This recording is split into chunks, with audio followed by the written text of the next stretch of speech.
Now we begin with the passing of Nigeria's former president, Muhammadu Buhari, and the vacuum his exit may likely create in the political arena, especially ahead of the next general elections in 2027.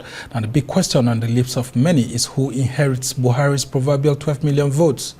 Even before joining active politics, Buhari, as a military head of state, stood out with his stainless, incorruptible disposition, warming his way into the hearts of many Nigerians and establishing a cult following, especially in the north of the country.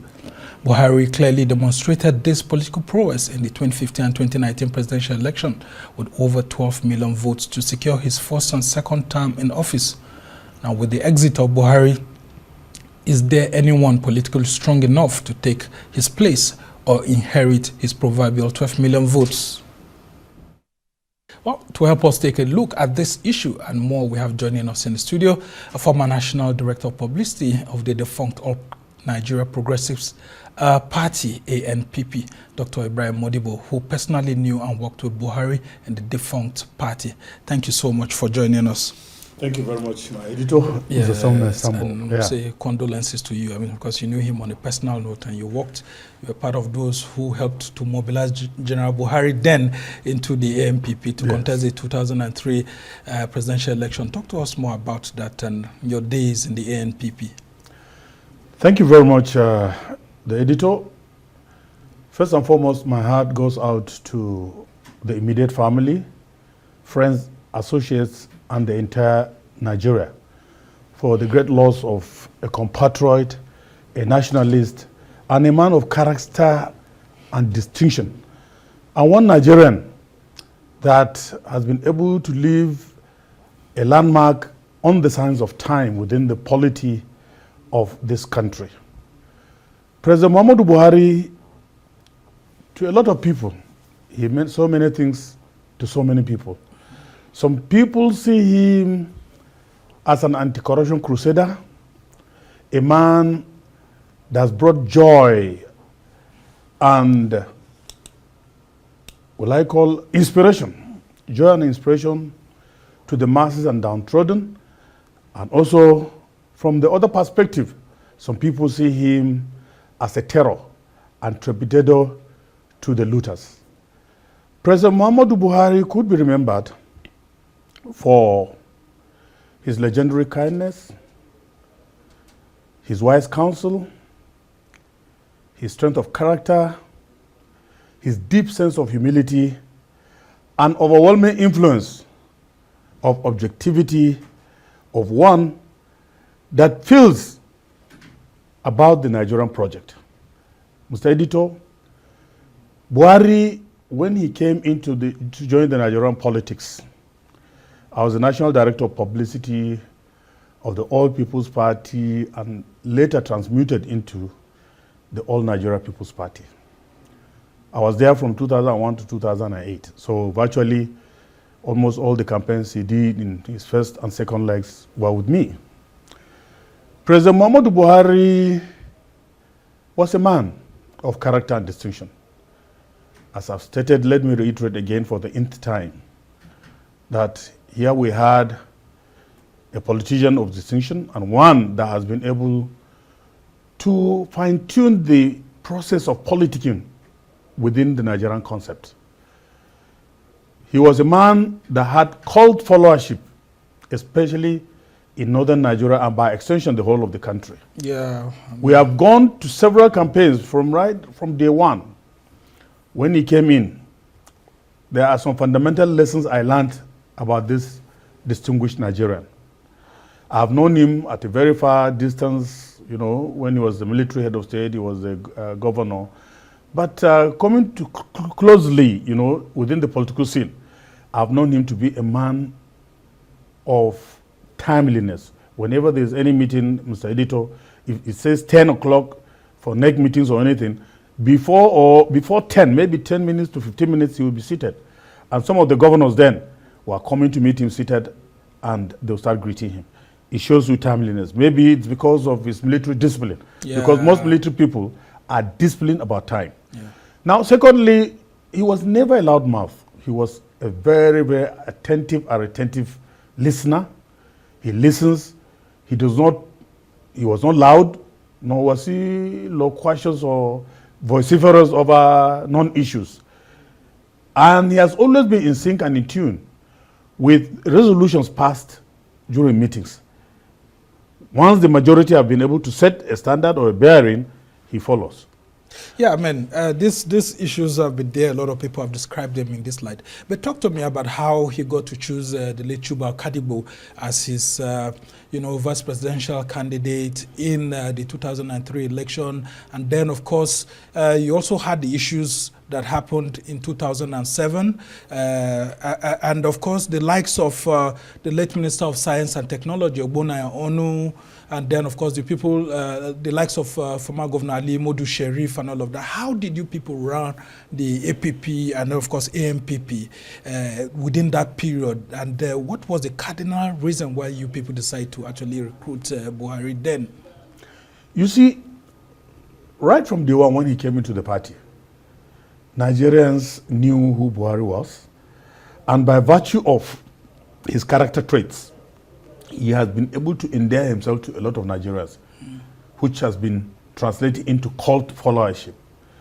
Therefore, when the party has been circumspect of where he came from as a military head of state, a no-nonsense disciplinarian, and a man that was out to fight against corruption, it was one of the things that endeared him to a lot of Nigerians. If you look at that point in time when he was contesting the election, you remember the first bank account that was opened, where masses, akara sellers,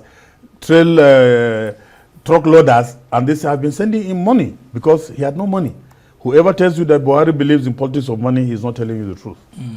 So it's a person that the Nigerian masses have been able to come to terms with some of his policies and programs, with some of his attributes as a former governor of Northeast, as a former military head of state. If you could remember, when he was the head of state, he was able to arrest, imprison some politicians that have been able to loot Nigeria's Commonwealth.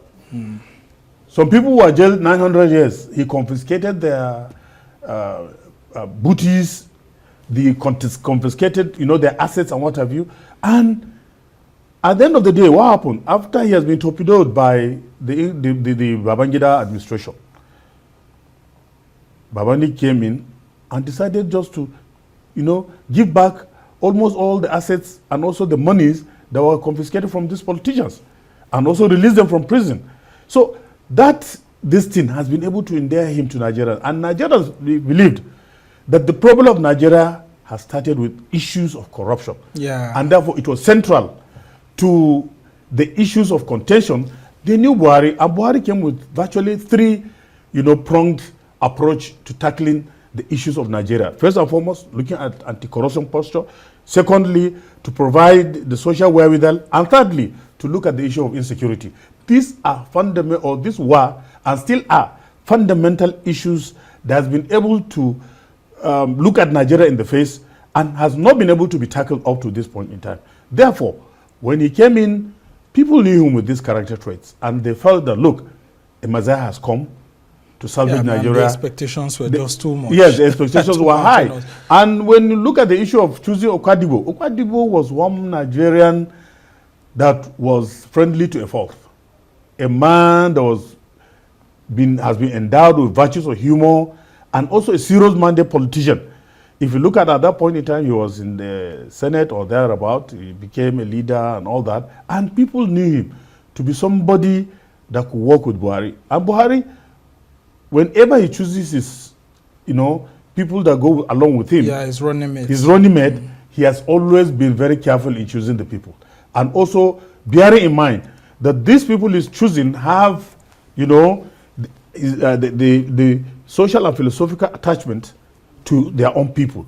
Therefore, he saw Madibbo as one Nigerian from the southeastern zone, where the Igbos have a lot of respect for him, and that he could be able to deliver, not only in terms of vote catching, but also in terms of propelling the wheel of progress by way of dispensing dividends of democracy. Yeah, I mean, having been a former special advisor on politics to former President Shagari. Exactly. But then there was that 2007 where he had to ditch Chuba Okadigbo and he went for Umezoke. And people were wondering what exactly was going on. It looks like what was happening within the AMPP then was terrible politics, as some people would say it, infighting and all of that. What exactly, how do you see that period? I mean, well, you see, to me, it was a great miscalculation because as far as the way we look at based on research and findings, as at that point in time, Umezoke was not even more popular than Okadigbo. Umezoke belonged to the all brigade of Nigerian politicians at that point in time that had no real electoral value. Yeah, I mean, some people said Buhari reluctantly, I mean, decided to actually go. Of course, so based on, you know, the perception or the index of this geopolitical zone, because to me, Chuba Okadigbo too was not a man that was lavish. You know, he had that lavishness in terms of spending money, you know, on politics and what have you. So maybe that some people felt that, look, this one is not. I mean, he's not been in tune in dispensing, you know, some goodwill. And then, of course, the anti-corruption issues that had exactly, exactly. So, Umezoke, even when Umezoke came in, at the end of the day, what happened? Umezoke and Kumo betrayed Buhari. They went and started, because maybe of stomach infrastructure, they went and joined Obasanjo then as advisors. You know, they went and either put their children or put themselves. Like Kumo was an advisor, and then Umezoke, his son, went into the government. So at that point in time, people like us, we vehemently opposed going into alliance at that point in time. We felt that, look, there's prospect. Once there's life for Buhari, there will be prospect. Yeah. To me, personally, my experience was I was suspended. Yes, know? I mean, I think Buhari invited you after that. Yes. I think he gave you some money. Yes, he invited me to Kaduna. When I went to Kaduna, Buhari gave me 100,000. Oh, honestly, in my life, I've gone to Buhari's house for more than 10 times. He has never given me 10 kobo. And Buhari is not one person that will give you anything. Even at that point when we were in, when we were there at the secretariat, a lot of people felt that Buhari does not even have pocket. He hardly brings out anything to give anybody any money. Oh, okay, maybe the tailors actually sew his clothes without pockets. Without pockets. So at that point, I was so surprised. A lot of people, when I came back and I even told my wife that, look, after my suspension, Buhari heard of it, called me, and then gave me this money. I said, look, my dear, let us not spend this money. You know, Buhari is a no-nonsense person. He can call me back to say, oh yeah, bring this money back. I mean, I heard that it was because of him that you were suspended at the ANPP then as the National Director of Policy. What exactly were the issues? Yes, I was never given even one query since I joined as a National Director of Publicity from 2000 or 2008 on anything. I was a hardcore professional. I was an editor. I left Newswatch magazine as an editor. And also I was the first political editor of Daily Trust. First political editor. So I was a hardcore professional that believes in the dictates of hard work, dedication to duty, and commitment to the core values of our principal. So I was also very principled. So when he had it, he gave me that largesse. I was so happy. I said, Buhari, giving me this money, I think it's something that I have to, it's an award or a kind of a trophy. And your story is somewhere. Yes. Well, that's the man Buhari. But now, let's come back to the politics of Buhari and then, of course, his death. We've seen that there's already an infighting between the governing APC now and the ADC. The ADC is claiming that APC tried to make a political capital out of Buhari's death and that they are trying to run around to harvest the 12 million votes, proverbial 12 million votes that is got. And then, of course, the APC is saying that no, it's the ADC that's taking political advantage, and that some of the leaders of the ADC just went and tried to create some semblance of political engagement during Buhari's burial and all of that. So that question remains. Are all these people going for that 12 million votes? I mean, if the votes are there, if they've been static. You see, the trajectory of the Buhari phenomena is something out of the ordinary. I see Buhari as an institution, as a man. Buhari to me seems to be an institutional framework within the dynamics of Nigerian politics. Whether we like it or not, he is one person that's been able to endear himself to a lot of people. And I don't think another Buhari is likely to come up within this century. For very obvious reasons. You see, hardly will you find today a Nigerian with that character traits.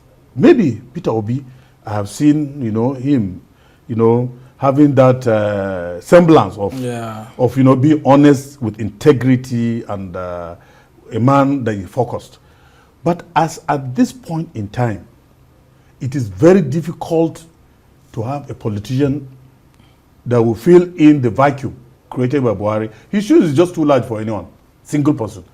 So I look at the issues that has to do with these two political parties from the viewpoint of rat race, because as it is today, the APC seems to have lost touch with realities of the time. I campaigned for President Bola Ahmed Tinubu as a member of the Public Affairs Committee under Festus Keyamo, because I saw a track record of a man of character, a populist leader that has been able to leave a major landmark in Lagos. So I was thinking that the same thing would be transmitted at the national level. But unfortunately, we've seen a kind of a threshold of the administrative movement which has not been in sync with the realities of time, because we've missed so many chances. We've also been able to go into the issues that has not been able to endear the party to the masses and also to the downtrodden. If you look at today, there is hunger in the land. If you look at today, the issue of insecurity is just paramount, that I just felt for Buhari to have tackled, for Tinubu to have tackled these issues, to me, if I were given the chance, believe me, I would sack the National Security Advisor, sack the ministers, sack the defense chiefs, let them go, because security has not been able to be nipped in the bud. Today, people, you can't travel from one. Forget about some of these people coming to tell us lies that security, you can move anywhere at any time. That's not true. They say the bombs that were being thrown before the APC came into government are no longer being thrown in Abuja. No, but if you look at before the APC came in, the bombs were there. There were tremendous bombings, the United Nations, this everywhere. But when Buhari came in, let us be fair to him. He has been able to nip in the bud the issues of these bombings. He became an institution that has been able to push the boundaries of security to the fringes of the Mandara Mountains and Sambisa Forest. You'll agree with me, bombs stopped flying within Abuja. There was also checks, within everywhere to make sure that, things were nipped in the bud. There was security. And if you could recall, never in the history of this country has any administration spent monies on security like Buhari did. Yeah. I don't know if they are still doing it now, but I have not been able to see the result. So therefore, to me, it is something that we need to look at from a very, very objective perspective. Yeah. I am talking as a Democrat, as a Nigerian, that feel that President Bola Ahmed Tinubu has history by his side. He has 2 more years to go.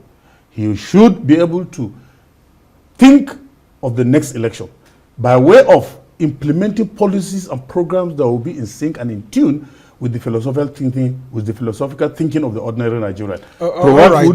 Provide food, look at the economy, tackle it, look at the insecurity, tackle it, and also the issue of trying to be sectional.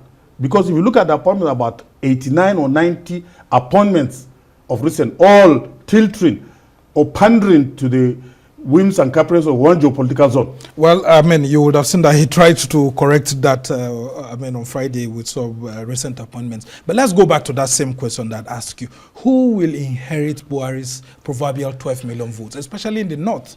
You have said that there's no one who could actually fill the shoes in. But some people are thinking that he may have, groomed certain disciples to actually take after him.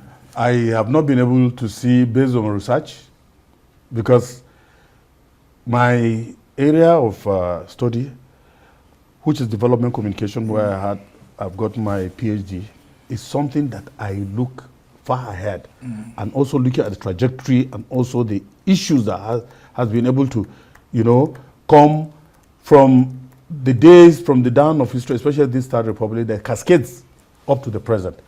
who can fit into the light shoes of President Muhammadu Buhari within the north or by extension Nigeria? There's none. Not even Malam Nasir El-Rufai. No, Malam Nasir, you see, to Buhari and yes, Malam Nasir El-Rufai is a very progressive, very enterprising, very intelligent politician, but he has his shortcomings. Unlike Buhari, where people align him with semblance of pandering to religious this thing, El-Rufai is having problem of especially the Kaduna axis, where they have been, you know, hues and cries about his issues that has to do with religion. But I think as a politician, he will be able to overcome it.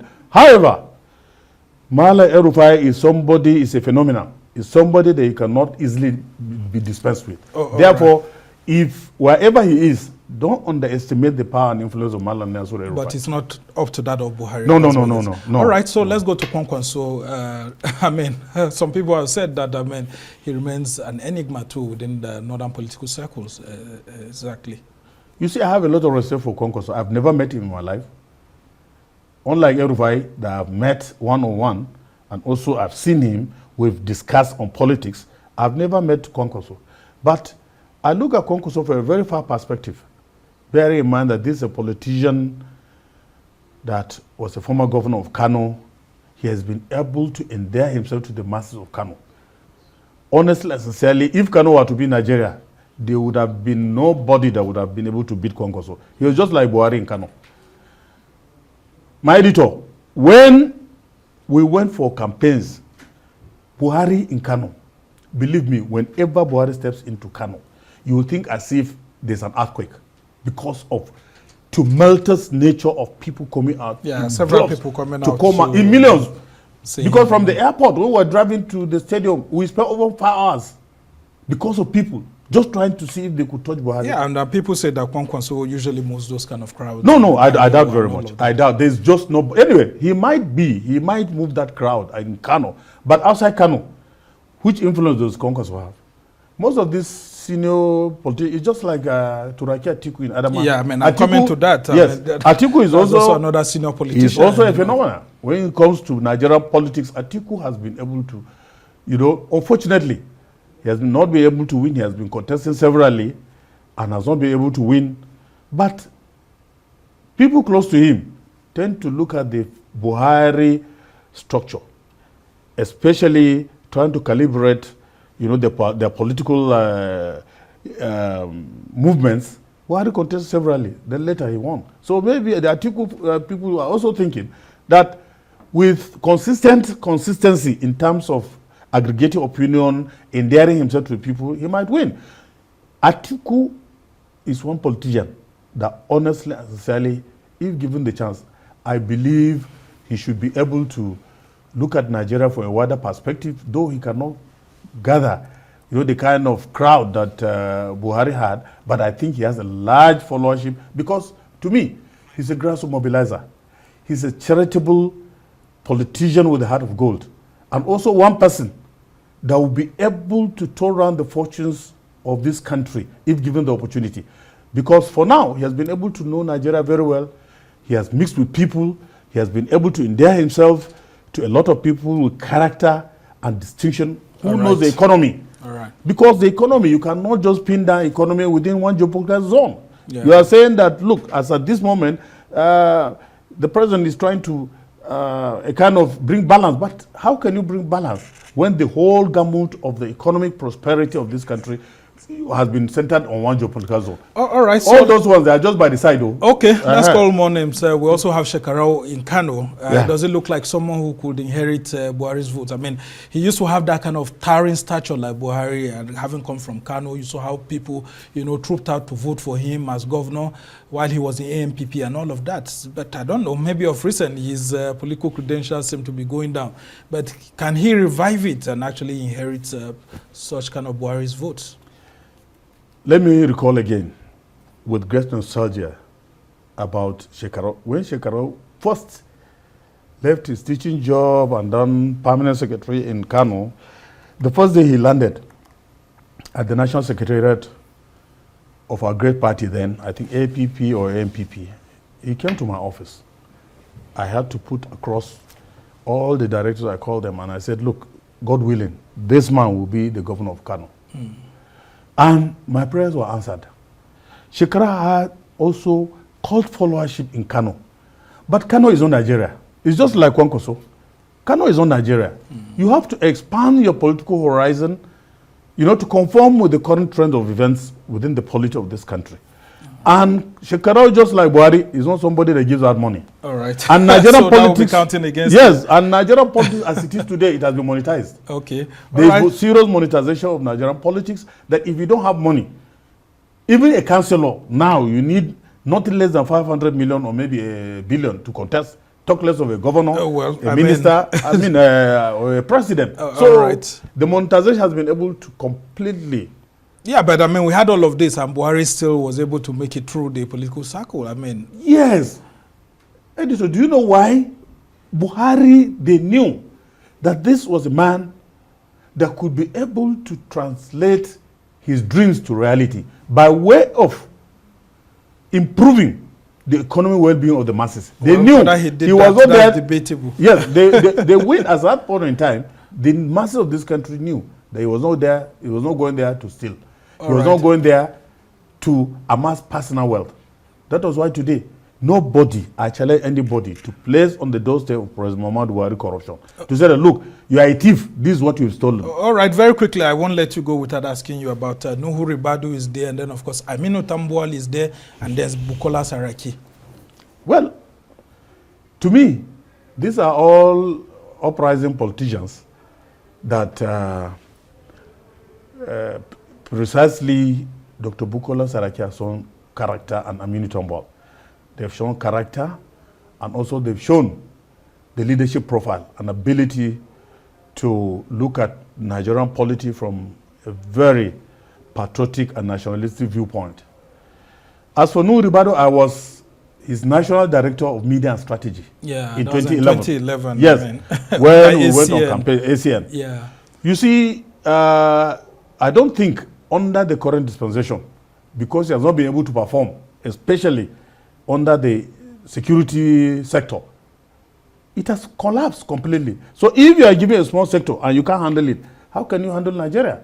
So I don't think there is this larger than life examination of his consistency in Nigerian politics. Right. Because and he can't inherit Buhari's votes. No, he can't. Even in Adama, not even in the future. In Adama, you could see that lady, Senator Binani, floored him during the primaries. So any woman that can floor a man, you know that man is politically. I hope the gender activists don't call for you very quickly. No, but Aminu Tambuwal, you haven't talked about that very quickly. Aminu Tambuwal is a Nigerian and I respect him a lot. He has been able to hold position and is a man of principles and a man of character.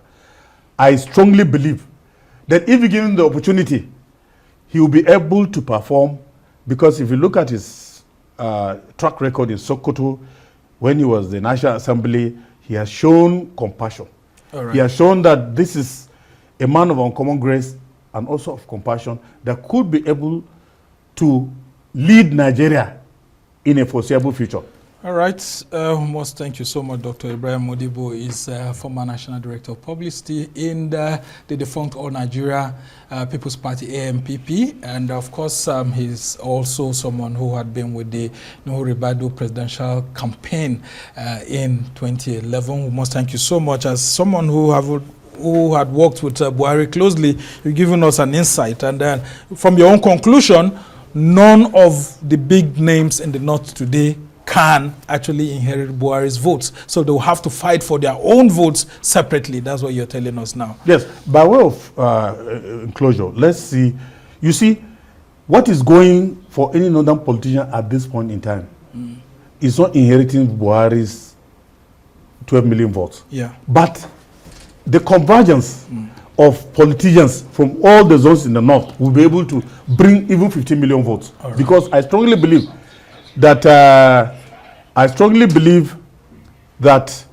with the confederation of the political class coming from PDP, SDP, APC itself, and this thing coming into ADC, if for any reason they've been able to leave their personal ambitions and aspirations and stay together to salvage Nigeria, they could garner more than 12 million votes or even 15. But if they have their individual ambitions, which is trailing, that self-centeredness, then they might easily return Tinubu. All right. We must thank you so much, Dr. Ibrahim Madibbo, for this insight and your immense wealth of knowledge.